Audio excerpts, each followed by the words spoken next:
friends, welcome to Madras Samayal. இன்னைக்கு நம்ம Madras Samayalல சூப்பரான ஷவர்மா பண்ண போறோம். இதுல வந்து வெளிய இருக்க கூடிய அந்த bread வந்து நல்ல சாஃப்ட்டா, அதே நேரம் உள்ள இருக்க கூடிய chicken வந்து நல்ல ஜூசியா, அப்படியே சாஸ்லாம் சேர்த்து சூப்பரா பண்ண போறோம். இப்போ இது பண்றதுக்கு வெளிய இருக்க கூடிய அந்த bun layer நம்ம தயார் பண்ணனும். அதுக்கு ஒரு மிக்சிங் பவுல்ல 1/4 கப் வெதுவெதுப்பா இருக்கிற பால் சேர்த்துக்கோங்க. ரொம்ப சூடா இருக்க கூடாது. குழந்தைங்க குடிக்கிற சூட்ல தான் இருக்கணும். கூடவே 1/2 கப் தண்ணி. அதுக்கப்புறமா 2 டீஸ்பூன் அளவுக்கு சர்க்கரை, கடைசியா 1 டீஸ்பூன் ஈஸ்ட் எல்லாத்தையும் சேர்த்துட்டு நம்ம ஒரு வாட்டி கலந்துடலாம். இது வந்து ஒரு 5 நிமிஷம் அப்படியே இருக்கட்டும். இப்போ பார்த்தோம் அப்படின்னா ஈஸ்ட் வந்து நல்லா ஆக்டிவேட் ஆகியிருக்கு.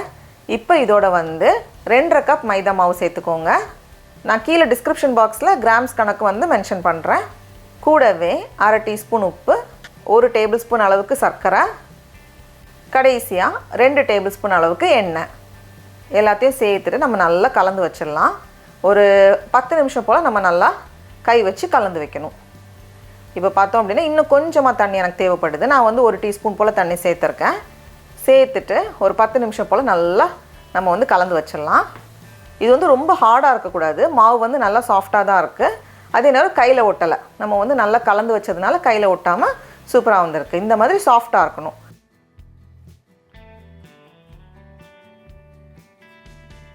இப்போ இது மேலே வந்து கொஞ்சம் எண்ணெய் தடவிட்டு நம்ம இதை வந்து மூடி வச்சிடலாம். இது வந்து 1 மணி நேரம் போல் இருக்கட்டும். அது வந்து அப்படியே 2 மடங்காகி வரணும். வச்சிடலாம். மாவு கலந்து ரெடியாக வச்சுருக்கோம். இது புளிக்கிற கேப்பில் நம்ம மீதி பொருட்கள்லாம் ரெடி பண்ணிடலாம். இப்போ அடுத்தது உள்ளே வைக்கக்கூடிய சிக்கன் நம்ம தயார் பண்ணணும். அதுக்கு நான் இன்றைக்கி வந்து 250 கிராம் எலும்பில்லாத சிக்கன் துண்டுகள் எடுத்திருக்கேன். இப்போ இதோட கொஞ்சமாக மஞ்சள் தூள் சேர்த்துக்கோங்க. கூடவே 1/2 டீஸ்பூன் மல்லித்தூள், 1/2 டீஸ்பூன் மிளகாய்த்தூள், 1/2 டீஸ்பூன் மிளகு, கூடவே ஒரு பாதி எலுமிச்சப்பழத்தோட சாறு சேர்த்துக்கோங்க. அதுக்கப்புறமா கொஞ்சமாக சோள மாவு, ரொம்ப தேவையில்ல, 1 டேபிள் ஸ்பூன் போல் நான் சோள மாவு சேர்த்துருக்கேன். கடைசியாக தேவையான அளவு உப்பு எல்லாத்தையும் சேர்த்துட்டு இந்த சிக்கனை வந்து ஒரு 10லேருந்து 15 நிமிஷம் போல் நம்ம ஊற வச்சிடலாம். இருக்கட்டும். இப்போ சிக்கன் ஊறி ரெடியாக இருக்குது. இப்போ வந்து நம்ம பேனில் போட்டு ரோஸ்ட் பண்ணிடலாம். நான் வந்து ஒரு 2 டேபிள் ஸ்பூன் போல் எண்ணெய் சேர்த்துருக்கேன். நம்ம வந்து டீப் ஃப்ரை பண்ணணும்னு அவசியம் இல்லை. லைட்டாக பேனில் ரோஸ்ட் பண்ணி எடுக்கும்போதே டேஸ்ட் ரொம்ப நல்லாயிருக்கும். இப்போ பார்த்தோம் அப்படின்னா சிக்கன் வந்து 2 பக்கமும் நல்லா ரோஸ்ட் ஆகி ரெடியாக இருக்குது. நமக்கு பார்க்கவே தெரியும். இப்போ வந்து நம்ம ஸ்டவ் ஆஃப் பண்ணி வச்சிடலாம். அவ்வளோதான், நம்மளோட சிக்கனும் சூப்பராக ரோஸ்ட் ஆகி ரெடியாக இருக்குது. இப்போ அடுத்தது நம்ம உள்ளே வைக்கக்கூடிய அந்த காய் தயார் பண்ணணும். அதுக்கு நான் இன்றைக்கி வந்து 1 கேரட், அதை வந்து ரொம்ப மெல்லிசாக இந்த மாதிரி கட் பண்ணி வச்சுருக்கேன்.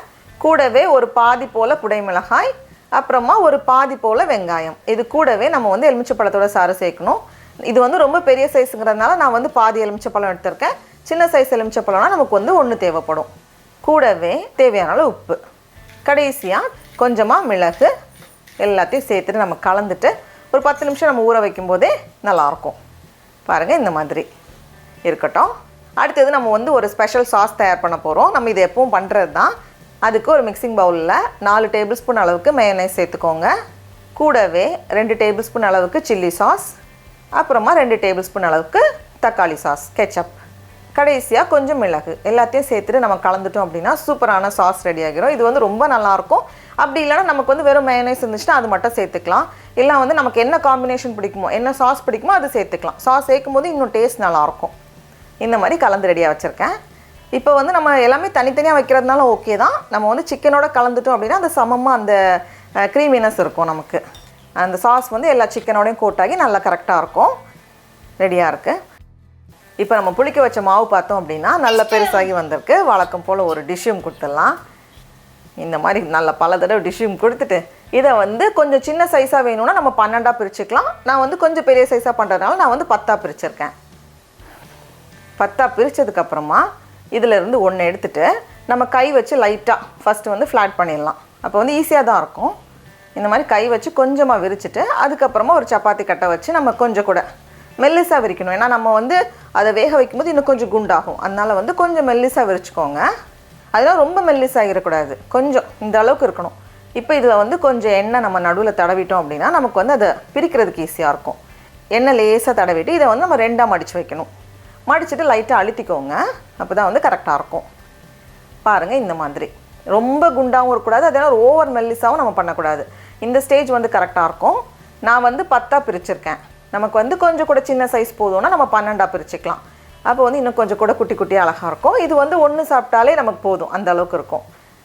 இதை வந்து நம்ம எந்த பாத்திரத்தில் வச்சு வேக வைக்க போகிறோமோ அதில் வந்து கீழே கொஞ்சம் எண்ணெய் தடவிக்கோங்க. அப்போ தான் ஒட்டாமல் நம்மளால் எடுக்க முடியும்.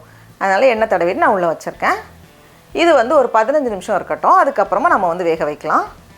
இப்போ ஒரு 15 நிமிஷத்துக்கு அப்புறம் பார்த்தோம் அப்படின்னா கொஞ்சம் கூட அப்படியே பெருசாகி வந்திருக்கு. நமக்கு பார்த்தாலே தெரியும், நல்லா சாஃப்டாக இருக்குது. இப்போ வந்து ஒரு இட்லி பாத்திரத்தில் தண்ணி சூடு பண்ண வச்சுருக்கேன். அதில் ஆவி வந்ததும் உள்ளே வச்சுட்டு இதை மூடி வச்சுக்கோங்க. மீடியம் ஹீட்டில் 10 நிமிஷம் வேக வச்சுக்கோங்க. அதுக்கப்புறமா ஸ்டவ் ஆஃப் பண்ணிவிட்டு ஒரு 5 நிமிஷம் அப்படியே இருக்கட்டும். நான் வந்து 10 நிமிஷம் வேக வச்சதுக்கப்புறமா 5 நிமிஷம் அப்படியே வச்சுருந்தேன். இப்போ நம்ம ஓப்பன் பண்ணி பார்க்குறப்போ பாருங்கள் எவ்வளோ சூப்பராக நல்லா சாஃப்டாக வந்திருக்குன்னு. இப்போது நம்ம ரெடி பண்ணி வச்சுருக்க ஒரு பன்லேருந்து ஒன்று எடுத்துகிட்டு அப்படியே உள்ளே வந்து கொஞ்சம் சிக்கன் அப்படி இந்த சாஸோடு இருக்குது. அப்படி இல்லைனா நம்ம தனித்தனியாக கூட வச்சுக்கலாம். ஃபஸ்ட்டு வந்து கொஞ்சம் சிக்கன் வச்சுட்டு அதுக்கு மேலே கூட நம்ம சாஸ் சேர்த்துக்கலாம். அப்புறமா நம்ம ரெடி பண்ணி வச்சுருக்கிற அந்த காய், கடைசியாக கொஞ்சம் மல்லி இலை சேர்த்துட்டு நம்ம அப்படியே சர்வ் பண்ணும்போது அவ்வளோ டேஸ்ட்டாக இருக்கும். உள்ளே வந்து சிக்கன் நல்லா சாஃப்டாக இருக்கும், வெளியே அந்த பன்னு வந்து அவ்வளோ சூப்பராக இருக்கும். எல்லாத்தையும் சேர்த்து நம்ம சாப்பிடும்போது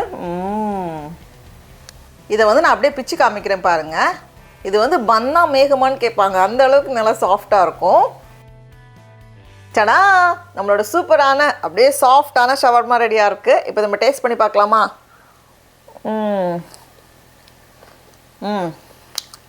எவ்வளோ சூப்பராக இருக்குன்னு சொல்ல வார்த்தையே இல்லை.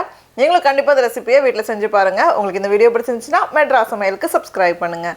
நான் பின் சுவை ரொம்ப ஹெல்மான ரெட்டும்.